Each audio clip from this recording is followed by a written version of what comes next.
Welcome to the Know. I'm Ashley. I'm Mica. The new God of War blew a lot of minds when it was first unveiled all the way back in the old days of E3 2016. It's now almost 2 years later, which is like 100 years in video game terms, or sometimes it feels like that anyway. But the game is finally almost here. Yay! With a week left until it's released, all the reviews for the game are starting to land, allowing us to finally answer the big question. Is it going to live up to the hype?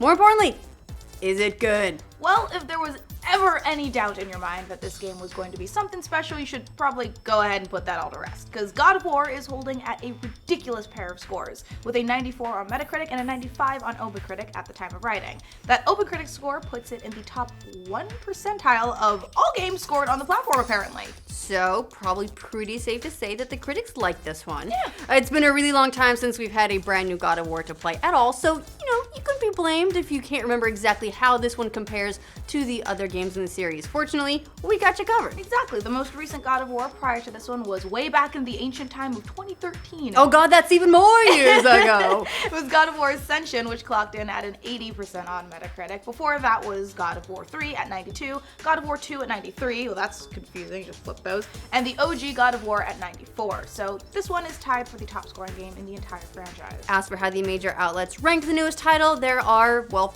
in order to get it a 94, there are unsurprisingly a lot of perfect scores from across the board. The game earned top marks from DualShockers, Telegraph, The Guardian, US Gamer, Polygon, Games Radar, Easy Allies, and IGN. And everyone else just hated it. They hated it. Oh man, would not it. let up. Not at all. And those haters include Game Informer at a 9.8, Forbes and EGM scored at a 9.5, GamesBeat at a 90 out of 100, and GameSpot at a 9 out of 10. So who paid you? Yeah, you get the point. People love this game. Yeah, okay, so yes, just about everyone out there is pretty darn positive. There are a few outliers, Twinfinite, Stiviver, The Daily Dot, who all gave it the equivalent of a 4 out of 5 or 8 out of 10, which, yeah. Exactly. So we'll be sure to cover some of their issues with the game as well, because they were a little bit less lenient with some things they saw. Yeah, but be prepared for a whole lot of superlatives with a whole lot of generation's best talk being thrown around already.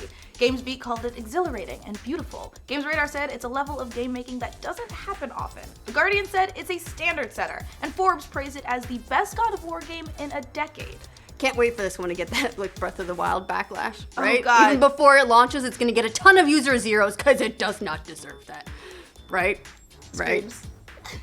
In general, the good stuff that critics liked about the game is its focus on well-written and engaging characters, the tactical and brutal combat, which you'd expect from God of War, right. And the refreshing way it made the series relevant again. In terms of the bad, there's really not that much, and most of it comes across as the your mileage may vary variety of criticism. However, some longtime series fans might be disappointed that the combat is definitely slower paced compared to the rest of the series, and there's no New Game Plus mode. Also, some critics noticed that its upgrade tree is occasionally obtuse. Alright, first let's focus on what the critics loved, because that's most of it. The main thing that people praise God of War for, and hey, this is kind of shocking considering the series, it's story and characters. Huh. If you couldn't tell from the early previews, the father-son relationship takes center stage, and apparently it shines. Forbes said of the father-son dynamic, everything is that much more intimate. It feels a little like God of War by the way of Uncharted, with the sort of two-character writing that keeps dialogue rolling through what would otherwise be a solitary adventure. But more than that, the game really takes Kratos and makes him into a person instead of just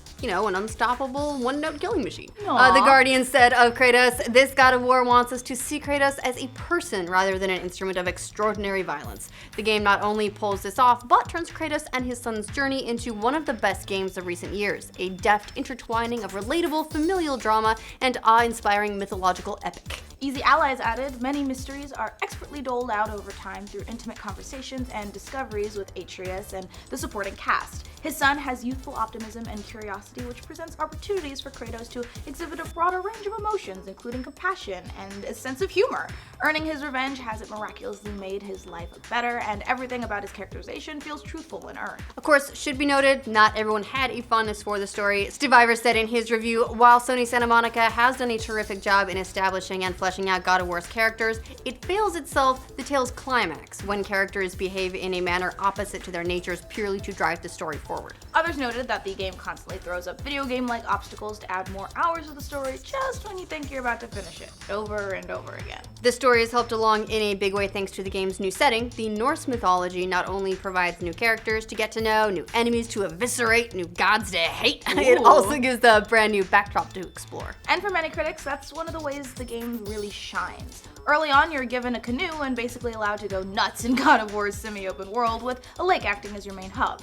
After completing more of the story, the lake itself will change, offering you new access to new areas you haven't been able to visit before. There are apparently a ton of hidden branches and places to explore too, sometimes only accessible with a brand new ability.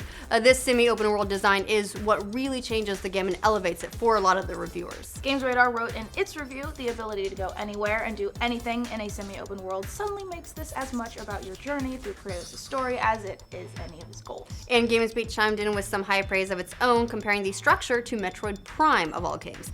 Instead of today's open world games, God of War reminds me of Metroid Prime. It's big, with many paths, but places have a way of connecting back to hubs or other shortcuts. And just like with Metroid Prime, the world encourages you to explore far-flung areas and search for secrets. If all the praise for the small moments of story has you worried it's gonna lack in the action department, well, don't worry too much. Looks like it's got plenty of that too. It's a God of War game. Exactly. God of War still packs in plenty of gruesome violence the series is known for, as well as the spectacle. In fact, since it's more spread out and comes with some more deliberate pacing, many felt that the spectacles were more impactful as a result. Polygon in particular loved that the game didn't shy away from its brutal roots, saying, Kratos doesn't punch, he pulverizes. He moves like a boxer, shoulders set, legs grapevining back and forth. The way his axe zips into an enemy's skull then back to his hand is so smooth and natural that it's easy to overlook how challenging it must have been to animate such a thing. Oh, so yeah, it's definitely still a God of War game. And the father-son dynamic carries over into the combat as well, with Kratos' son Atreus being able to join with contextual attacks. Plus, you'll have a button to tell him to attack with. He'll get upgraded over time too, just like Kratos, and this works in tandem with the story in a really satisfying way, apparently. But while many appreciated how beefy you get in terms of abilities, and the beefy monsters you'll inevitably tackle as a result, not everyone felt the spectacle was quite so grand. US Gamer said the scale of the fights just didn't quite match up to the series' past. Part of God of War are the centerpiece boss fights, and it's here that I'd say God of War only matches its predecessors instead of surpassing them. God of War 3's Cronus and Poseidon are very high bars though, so I'm not surprised to see this is the case. God of War 2018 can go big, but I felt that most of the effort was used for the environment instead of trying to up the scale of boss fights past. There are some winners, they just don't hit as hard. That being said, plenty of reviews called out the epic scope of some of the encounters, but they did note that in terms of scope, this game does prefer to focus on the smaller moments. And while we're talking about criticism, some of the biggest complaints had to do with the way the game handles its upgrades and equipment, with many reviewers noting that it's sometimes pretty obtuse to the point where many playing the game didn't feel comfortable with how stats and equipment worked until, yikes, 20 hours in. That's a lot of, that's like, what, halfway? Yeah. That being said, some of the people who critiqued it also noted that the problem does eventually sort itself out, and once you wrap your head around it, you're gonna be a pretty unstoppable killing machine, which, if you're playing God of War, is kind of what you want. Yeah, and others noted if you're looking for the fast-paced combat of the old God of War games, you've unfortunately come to the wrong place. GamesBeat wrote, the original God of War games are good. Some of them are great. They have a lot of fans, and not all of them will be happy to see just how much Sony has changed Kratos and his world. Even as much as I love this new game, I did have times where I yearned for something faster. If you're nostalgic for something like the original, this may not satisfy you. Another criticism noted in a couple of reviews was the lack of a new game plus. The game does provide some areas to explore when you've completed the main story, giving you different types of environmental and enemy challenges to overcome, but it sounds like your mileage may vary on this. And that's about it as far as stuff people don't like about the game. In general, sounds like if you love both God of War or more thoughtful pieces like Last of Us, you're gonna be in for a pretty good time with God of War. The game provides a thoughtful story, a lot of freedom, and some really fun combat. But if you're hoping to play it for an additional amount of time after you spend 30 to 40 hours playing it, well, that part of it might disappoint you, and the combat isn't quite what series fans might expect it. Well, despite all that, sounds like we could be in store for a generation-defining game when God of War finally drops on Friday, April 20th, 420. Blaze it. Of course. Yeah. So what do you guys think of God of War's ridiculously positive reviews? Let us know in the comments. And for future updates on the year's biggest releases, remember to like this video. If you're new around here, subscribe to the Know. Games Radar said it's a level of, and there's no new date. Everything is that much more intimate. It feels like a Of course, should be noted, not everyone had a fondness for the story. Survivor said in...